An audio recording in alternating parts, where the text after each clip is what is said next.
بسم اللہ الرحمن الرحیم۔ میرے محترم سامعین، 6 ستمبر 1965 کا دن الحمدللہ وہ دن ہے جس میں ہماری پاک فوج نے اللہ کے فضل و کرم سے ساری دنیا سے اپنی صلاحیتوں کا لوہا منوایا اور آئندہ کے لیے یہ سبق دیا کہ ارض پاک کی طرف جس نے بھی میلی آنکھ سے دیکھا اس کا انجام بہت برا ہوگا۔ میرے محترم سامعین، 6 ستمبر کا دن ہمیں 1965 کے ان عظیم غازیوں اور شہداء کی یاد دلاتا ہے جنہوں نے وطن عزیز کی خاطر اپنا سب کچھ قربان کر دیا،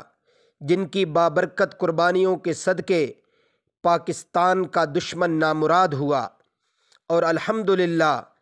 پاکستان آج بھی روئے زمین پر موجود ہے اور انشاءاللہ العزیز تا صبح قیامت قائم و دائم رہے گا۔ ہم 6 ستمبر 1965 کے ان عظیم غازیوں اور شہداء کو سلام عقیدت پیش کرتے ہیں اور اللہ تعالیٰ سے دعا گو ہے کہ اللہ تعالیٰ پاک افواج اور پاکستان کو ہمیشہ قائم و دائم اور سلامت رکھے۔ وآخر دعوانا ان الحمدللہ رب العالمین۔